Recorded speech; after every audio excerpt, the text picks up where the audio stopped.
मैं डॉक्टर अनिल लोहिया। आज मैं आपको जानकारी दे रहा हूँ म्यूकरमाइकोसिस के बारे में।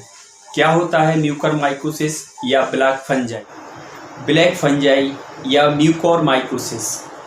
ये बॉडी में इन्फेक्शन कैसे पहुँचता है, कहाँ यह पाया जाता है, इसके इन्फेक्शन होने से बॉडी के कौन कौन से अंग प्रभावित होते हैं, कौन कौन से अंगों में कौन कौन से लक्षण होते हैं, इसके बारे में हम डिटेल करेंगे।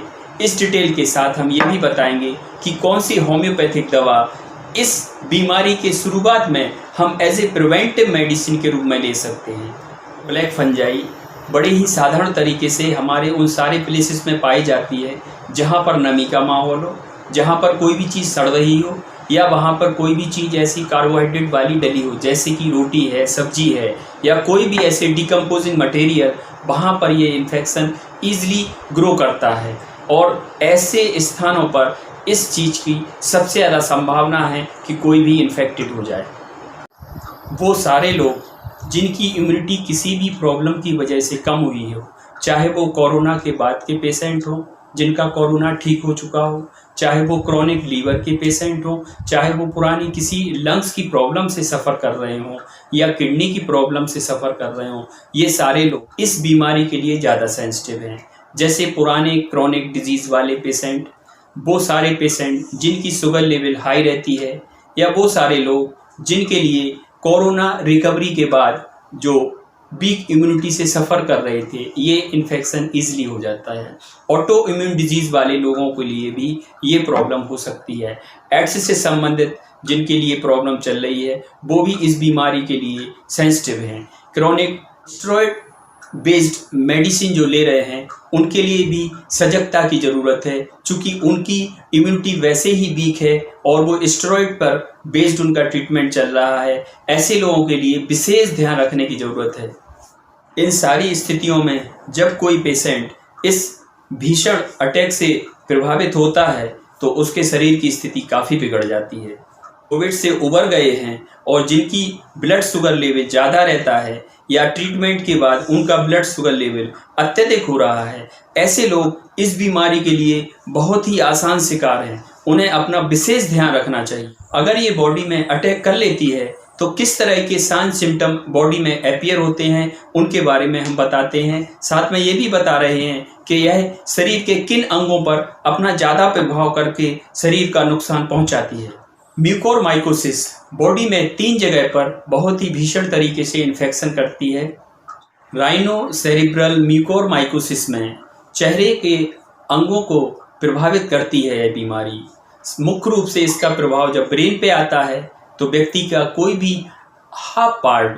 चेहरे का हाफ पार्ट इफेक्टेड होता है। वहाँ पर शून्यपन की समस्या हो सकती है, कालापन हो सकता है, आँखों में इन्फेक्शन से आँखों में भी कालापन हो सकता है, आँख रेड होती है, आँख में इन्फेक्शन बढ़ जाने पर ये भी नौबत बन सकती है कि आँख को निकालना पड़े। ये बहुत ही भीषण समस्या है।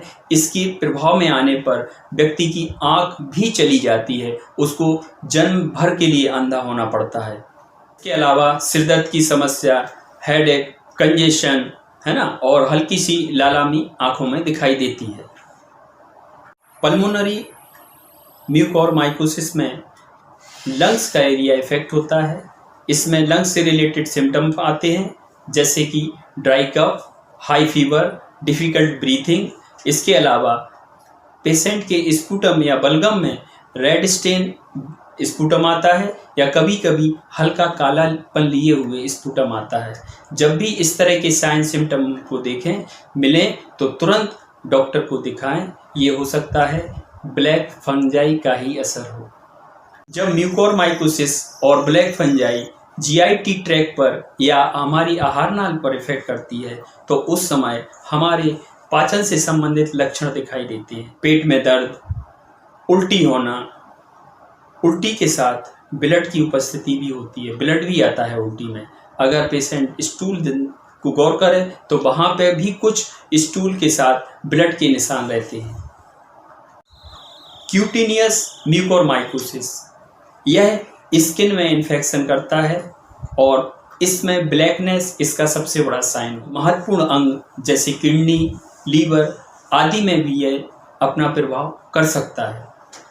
प्रत्येक अंगों के सिम्टम के आधार पर हम ये गौर कर सकते हैं कि किस सिम्टम के आधार पर किस तरह का म्यूकोरमाइकोसिस का अटैक बॉडी में हुआ है। इस तरह के पेशेंट जिन्हें ये तकलीफ हुई है बिल्कुल भी लेट ना हो, तुरंत ही अपने नज़दीकी डॉक्टर को दिखाएं।